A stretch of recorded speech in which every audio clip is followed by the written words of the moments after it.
Welcome to Good Effort channel. Good morning students. இன்னைக்கு நம்ம exercise 8.1 question number 6 பார்க்கலாம். Diagonal AC of a parallelogram ABCD bisects angle A. Show that it bisects angle C. Also ABCD is a rhombus அப்படின்னு சொல்லியிருக்காங்க. So ரெண்டு part வந்து நம்ம prove பண்ணணும். So இப்போ ABCD வந்து ஒரு parallelogram சொல்லியிருக்காங்க அண்ட் AC இந்த diagonal angle Aவை வந்து bisect பண்ணியிருக்கு. அப்போ angle Aவை bisect பண்ணியிருக்கு அப்படின்னா angle 1ம் angle 2வும் ஈக்குவல். ஸோ நம்ம இப்போ givenல ABCD is a parallelogram angle BAC அதாவது இந்த angle 2 அதுக்கப்புறமா is equal to angle DAC இந்த ரெண்டு ஆங்கிளும் ஈக்குவல். ஏன்னா angle A வந்து பைசெக்ட் ஆயிருக்கு, angle A வந்து பைசெக்ட் ஆயிருக்கு. ஓகே, ஸோ ஆங்கிள் ஏ பைசெக்ட் ஆகிறதுனால ஆங்கிள் 1ம் ஆங்கிள் 2வும் ஈக்குவல்னு சொல்லியிருக்காங்க.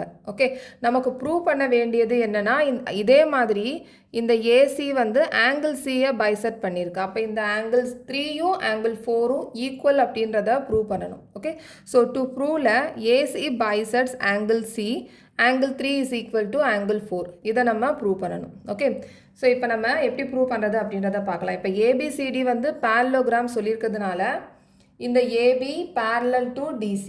okay, so AB parallel to DC, இதில் AC வந்து transversal, so AC is a transversal.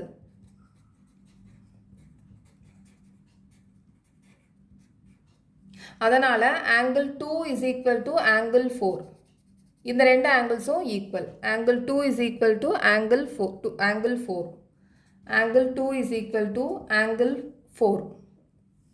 Okay, angle 2வும் ஆங்கிள் 4ம் ஈக்குவல். ஏன்னா ஆல்டர்னேட் இன்டீரியர் ஆங்கிள்ஸ், இதை ப்ராக்கெட்டில் ஆல்டர்னேட் இன்டீரியர் ஆங்கிள்ஸ்னு எழுதிடலாம். அதே மாதிரி இப்போ BC parallel to AD, BC parallel to AD, AC is a transversal.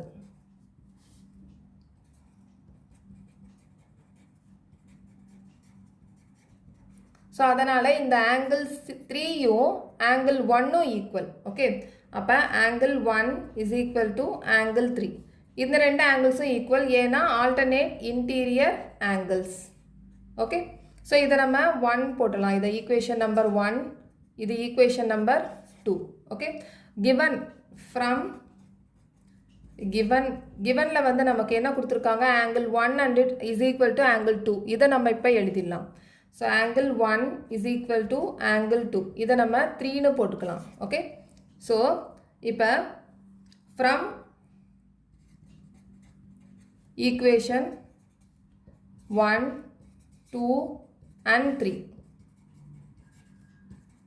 Okay, so இப்போ 1, 2 and 3ல இதை பார்த்தீங்க அப்படின்னா இப்போ ஃபஸ்ட்டு வந்து கிவனில் angle 1 is equal to angle 2ன்னு சொல்லியிருக்காங்க. இதை நம்ம எழுதிடலாம்.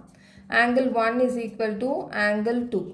ஆனால் நம்ம இங்கே ப்ரூவ் பண்ணியிருக்கோம் angle 2 is equal to 4. Angle 2 வந்து 4க்கும் ஈக்குவல் தான். இந்த 2 வந்து 1க்கும் ஈக்குவல், இந்த 4க்கும் ஈக்குவல். ஓகே, இதை நம்ம ஈக்குவல்னு போட்டுப்போம். நெக்ஸ்ட் வந்து angle 1 is equal to 3.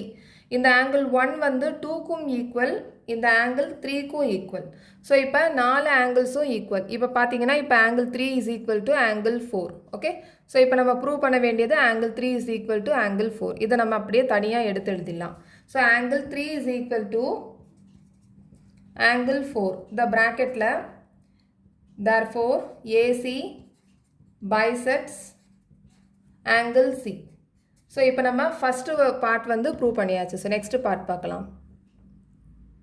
So second part வந்து ABCD is a rhombus அப்படின்றத ப்ரூவ் பண்ணணும். Okay, so ABCD is a rhombusனால் rhombusோட டெஃபினிஷன் வந்து தெரிஞ்சிருக்கணும். rhombus வந்து எல்லா சைட்ஸும் ஈக்குவல், ஆல் சைட்ஸ் வந்து ஈக்குவல். ஸோ இதை வச்சு இதை வந்து நம்ம ப்ரூவ் பண்ணணும். ஓகே, ஸோ இப்போ இதில் பார்த்தீங்க அப்படின்னா இந்த ட்ரையாங்கிள் ஏபிசியை எடுத்துக்கலாம். ஓகே, இந்த ட்ரையாங்கிள் ஏபிசியில் எல்லா ட்ரையாங்கிள் ஏபிசியில் இந்த ஆங்கிள் 2வும் ஆங்கிள் 3யும் ஈக்குவல்னு சொல்லியிருக்கோம். ஓகே, இப்போ தான் நம்ம ப்ரூவ் பண்ணியிருக்கோம். So angle 2 is equal to angle 3. Okay, இதை நம்ம ஜஸ்ட் ப்ரூவ்டுன்னு போட்டலாம். இப்போ இந்த ரெண்டு ஆங்கிள்ஸும் ஈக்குவலாக இருந்துச்சுன்னா இந்த ஆங்கிளோட ஆப்போசிட் சைடு, இந்த சைடும் இந்த ஆங்கிளோட இந்த சைடு ஆப்போசிட் சைடும் ஈக்குவலாக இருக்கும். இதை நம்ம தியரமில் படிச்சிருக்கோம். ஓகே, ஸோ இப்போ ஏபி இந்த டூக்கு ஆப்போசிட் சைடு பிசி, இந்த 3க்கு ஆப்போசிட் சைடு ஏபி. ஓகே, இந்த ரெண்டு சைட்ஸும் ஈக்குவலாக இருக்கும். இதை நம்ம ப்ராக்கெட்டில் opposite sides of a angle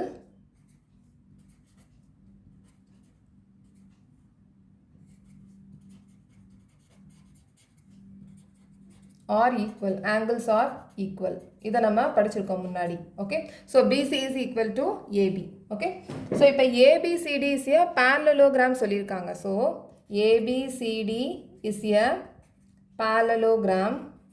அதனால் AB is equal to DC, AB is equal to DC. Okay, AB is equal to CD, சிடினே எழுதிடலாம். AB is equal to CD and BC is equal to AD. Okay, இதை நம்ம 1 2 3ன்னு எழுதிடலாம். Okay, so இதை நம்ம first நம்ம இந்த BC is equal to AB சொன்னதை 1 நம்ம போட்டுடலாம். இந்த BC is equal to AB அப்படின்றத 1 போட்டுக்கலாம். ஓகே, இது 2, இது 3. Okay, so therefore from equation number 1 2 and 3. Okay, so 1ல பார்த்தீங்கன்னா BC is equal to ABன்னு இருக்குது. நம்ம AB is equal to BCன்னு எழுதிடலாம். அப்போ தான் கரெக்டாக வரும். AB is equal to BC. இப்போ BC is equal to ADன்னு சொல்லியிருக்காங்க. இப்போ ஒரு இடத்த விட்டுட்டு நம்ம ADன்னு போடலாம். இப்போ இந்த BC ABக்கும் ஈக்குவல், இந்த BC ADக்கும் ஈக்குவல். ஓகே, அதே மாதிரி AB is equal to CD. So இப்போ எல்லா சைட்ஸும் ஈக்குவலாக இருக்குது. So ABCD is AB is equal to ABCD is a rhombus. Okay, so next question next வீடியோவில் பார்க்கலாம். இந்த சேனல் உங்களுக்கு பிடிச்சிருந்துச்சுன்னா சப்ஸ்கிரைப் பண்ணுங்கள், ஷேர் பண்ணுங்கள், லைக் பண்ணுங்கள், கமெண்ட் பண்ணுங்கள். தேங்க்யூ.